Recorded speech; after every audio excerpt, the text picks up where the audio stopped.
আজ আমি দেখাবো লটিয়া মাছের ঝুরি কিভাবে রান্না করতে হয় আর কাঁটা ছাড়ানোর সম্পূর্ণ পদ্ধতি সহ। চলুন তাহলে ভিডিওটা পুরোটা দেখতে থাকুন। প্রথমে কড়াইতে কিছুটা তেল দিয়ে তার মধ্যে আমি কেটে রাখা পেঁয়াজ দিয়ে দিচ্ছি। এখানে আমি দুটো পেঁয়াজ ছোট ছোট করে কুচি করে নিয়েছি। পেঁয়াজটা অল্প একটু ভেজে নেব।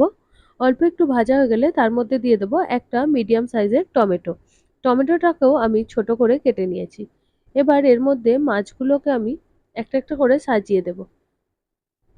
সাজিয়ে দেওয়ার কারণ হচ্ছে এতে কাঁটা ছাড়াতে সুবিধা হয়। এবার ৫ মিনিটের জন্য আমি ঢাকনা দিয়ে দিয়েছিলাম। আর রান্নাটা আমি লো ফ্লেমেই করছি এখনো পর্যন্ত।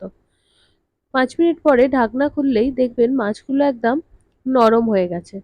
মাছের উপর আলতো করে একটু চাপ দিলেই মাছটা কাঁটা থেকে ছেড়ে যাবে।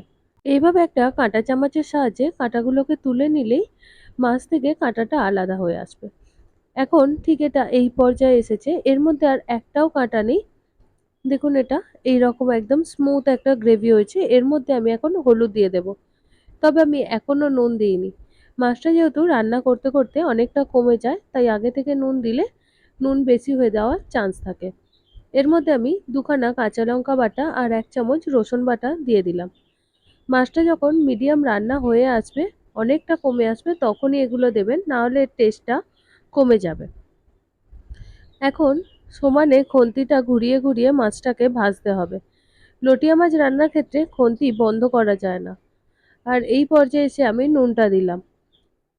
আবারও ভালো করে ভেজে নিয়ে তার মধ্যে আমি কিছুটা ধনেপাতা দিয়ে দিচ্ছি। এটা সম্পূর্ণ অপশনাল, তবে ধনেপাতা দিলে মাছটা খেতে আরও ভালো লাগে। যখন মাছটা এরকম কড়াই থেকে ছেড়ে আসবে, সেই পর্যায়ে মাছটা রান্না হয়ে গেছে। আমরা মাছটাকে একটু ড্রাই খেতে পছন্দ করি, তাই একদম এটাকে ড্রাই করে নিয়েছি। যারা এতটা ড্রাই পছন্দ করেন না, তারা আরও কিছুটা আগে নামাতে পারেন। মাছটা সেক্ষেত্রেও পুরো রান্না হয়ে যায়। এটাকে আমি ওপর থেকে ধনেপাতা দিয়ে সার্ভ করে নিলাম। ভিডিওটি যদি ভালো লেগে থাকে লাইক, কমেন্ট, শেয়ার এবং সাবস্ক্রাইব করতে ভুলবেন না। আর যারা ফেসবুক থেকে দেখছেন একটা ফলো করে দেবেন। বাই।